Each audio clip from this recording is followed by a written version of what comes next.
할렐루야. 오늘 말씀을 듣기 전에 광고 하나 미리 말씀드리겠습니다. 우리 김용국 장로님, 이윤주 권사님의 장남 김민규 형제가 성탄절 다음 날 돌아오는 토요일입니다. 26일 오후 1시 30분에 천호동에 있는 이스턴 베니비스 예식장 2층에서 결혼 예식이 있습니다. 천호역 10번 출구에 있습니다. 많이 가셔서 축하해 주시고 축복을 해 주시기 바랍니다. 이제 오늘 사도행전 1장 9절에서 11절까지 말씀을 읽었는데요. 여러분, 기독교 복음의 핵심이 뭡니까? 기독교 복음의 핵심은 예수님의 십자가와 부활과 재림입니다. 그것을 우리는 캐리그마라고 합니다. 십자가, 부활, 재림. 자, 그런데 우리가 사도행전적 신앙을 본받자 이런 말을 많이 합니다. 그럼 사도행전적 신앙이라고 하는 게 뭡니까? 역시 예수님의 십자가와 부활과 재림 신앙, 이것이 사도행전적 신앙입니다. 그러니까 사도행전적 신앙이라고 하는 것은 기독교 복음의 핵심이 되겠습니다. 그것을 캐리그마, 즉 십자가, 부활, 재림 신앙입니다. 자, 이것이 복음의 핵심이라고 하는 거 우리는 정확히 알고 있습니다. 그런데도 이상하게 우리가 신앙생활할 때 우리 신앙의 중심을 이 캐리그마에서 자꾸 벗어나갖고 세속적이고 물질적이고 육체적 욕망을 채우는 대로 신앙의 푯대가 자꾸 옮겨가고 있습니다. 이것은 정말 신앙의 중심을 잃어버리는 위험한 일입니다. 우리 기독교인들이 갖는 관심사 세 가지가 있습니다. 첫째는 예수님의 십자가와 나와의 관계입니다. 성도 여러분, 예수님 십자가와 여러분은 무슨 관계입니까? 이것이 우리 기독교인들의 최대 관심사 첫 번째입니다. 그리고 두 번째는 예수님의 부활과 나와의 관계입니다. 예수님 부활이 나랑 무슨 관계가 있습니까? 그리고 세 번째는 예수님이 말씀하신 교훈과 나와의 관계입니다. 즉 십자가, 부활, 그리고 예수님의 교훈, 이것이 오늘 나랑 무슨 관계가 있는가? 이것이 우리 신앙의 최대의 관심사입니다. 이처럼 예수님의 부활과 재림은 복음의 핵심이면서도 우리 신앙의 중심 사건입니다. 그런데 오늘 본문에 보니까요, 예수님의 부활 사건과 재림 사건 사이에 사건이 하나 또 있습니다. 그게 바로 뭐냐면 예수님의 승천 사건입니다.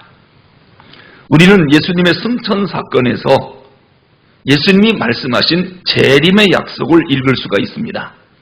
오늘 본문에 보니까 너희가 본 그대로 다시 오리라, 하늘로 승천하시면서 주신 약속입니다. 너희가 본 그대로, 즉 구름 타고 하늘로 올라가시는 승천, 이 모습 이대로 다시 내가 올 거다. 재림의 약속입니다. 우리가 신앙생활 하면서 예수님 십자가나 부활에 대해서는 많은 이야기를 들었습니다. 그리고 우리를 다시 데리러 오시겠다라고 하는 예수님의 재림에 대해서도 많은 설교를 들었습니다. 그런데 이 십자가, 부활과 재림 그 사이에 예수님이 승천하신 그 승천 사건에 대해서는 별로 설교를 들은 바가 없고 별로 관심도 없습니다. 하지만 이 승천 사건이야말로 부활과 재림을 확실하게 증명해주는 아주 중요한 증거가 됩니다. 만약에 예수님이 하늘로 승천하지 않았다면 부활, 그건 관념이 되고 말고 승천, 재림, 아니 하늘로 올라가셨어야 다시 오는 거 아니겠습니까? 승천 안 하셨다면 재림도 역시 관념화되고 말 것입니다.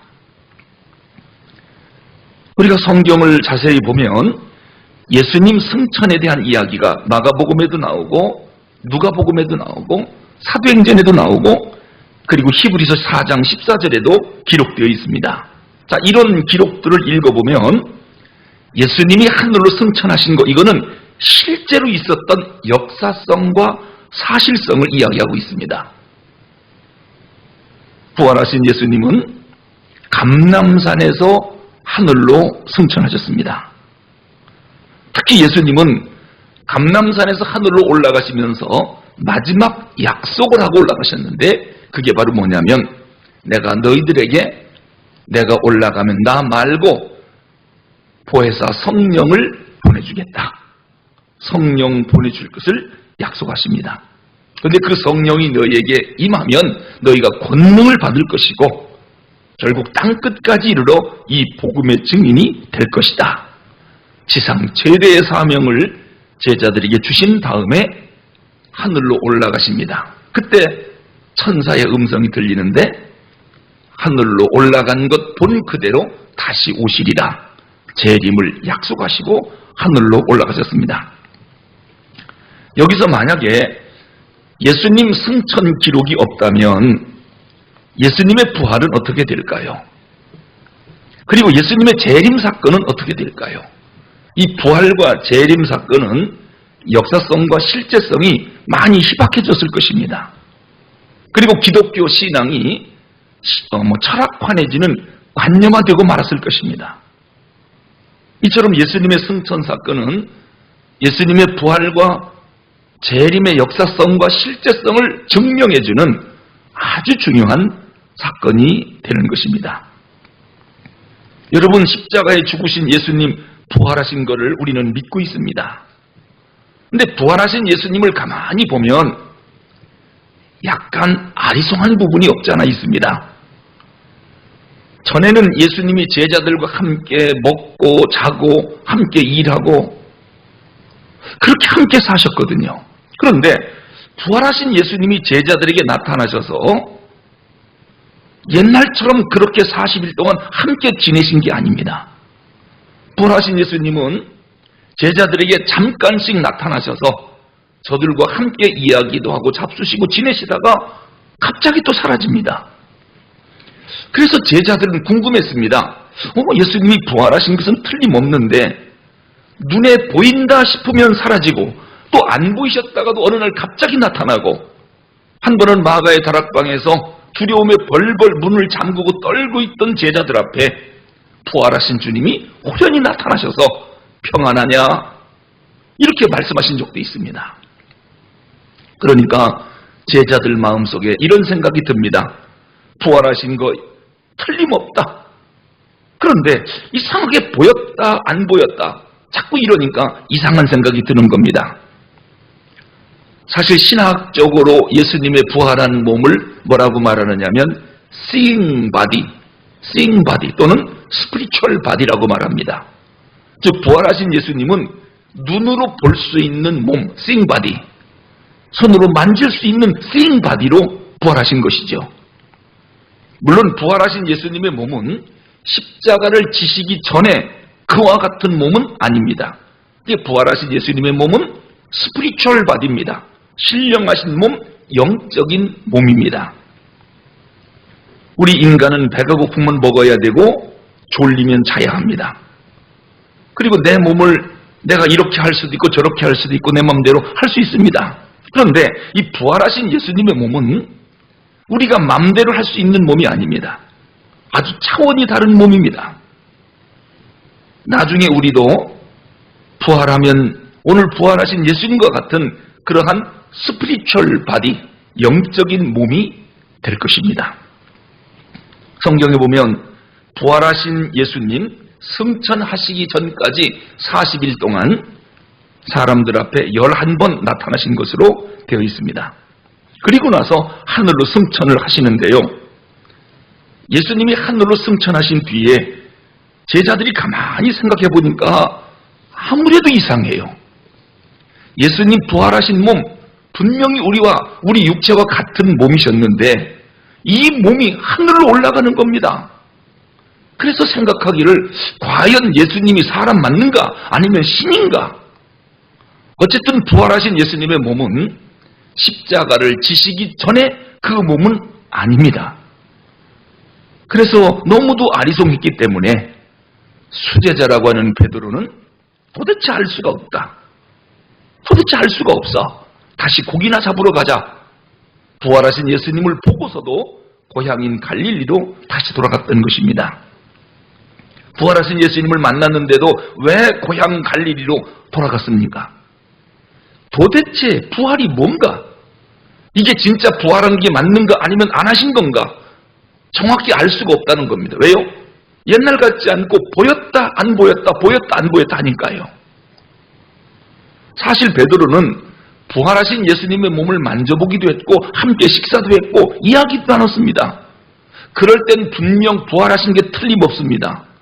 그런데 다시 보면 앞에 계시던 예수님이 갑자기 사라지고 안 보이십니다.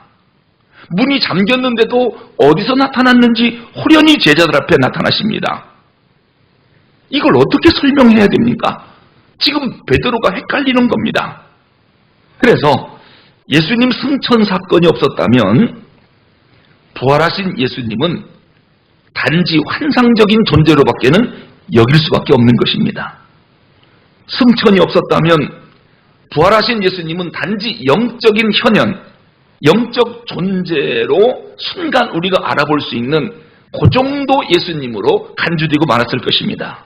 그런데 승천하신 사건, 승천 사건이 있었기 때문에 지금까지 부활의 모든 궁금증, 의혹이 다 사라진 것입니다. 우리 예수님 부활하셨죠. 신령한 몸으로 변한 것입니다. 우리가 갖고 있는 이 몸과는 차원이 다른 신령한 몸입니다. 이제 그 부활하신 몸, 신령한 몸이 구름을 타고 하늘로 올라가셨습니다. 제자들은 감람산 밑에서 하늘로 올라가시는 예수님을 많이 바라보고 있습니다. 한참 올라가더니 구름 너머로 올라가 버리니까 구름에 가려서 안 보이게 된 것입니다. 그러자 제자들은 예수님 부활이 사실이구나, 진짜로구나, 이것을 믿게 되었던 것입니다. 승천 사건이 없고 부활하신 예수님이 여기 나타났다가 없어지고 저기 나타났다가 없어지고 계속 그렇게 했다면 예수님 진정한 부활을 믿기 어려웠을 것입니다. 예수님은 부활하신 당신의 육신을 40일 동안 제자들에게 나타나시고 그리고 하늘로 승천하셨습니다. 그래서 부활에 대한 의혹이 완전히 사라지게 된 것입니다. 이제 우리도 예수님처럼 승천할 것입니다. 예수님 부활하셨죠? 우리도 부활할 것입니다. 예수님 하늘로 올라가셨죠? 우리도 스피리추얼 바디, 신령한 영적인 몸으로 변화해서 하나님 나라로 올라갈 것입니다. 이것을 오늘 본문이 우리에게 말씀해주고 있습니다. 그러니 이 예수 믿는 것이 얼마나 대단한 일입니까? 얼마나 소중한 일입니까? 왜요? 우리 부활하고 예수님처럼 하늘로 승천할 것이거든요. 그날 우리 모두 하늘로 올라가는 복된 성도들이 다 될 수 있기를 주님의 이름으로 축원합니다. 기도하겠습니다.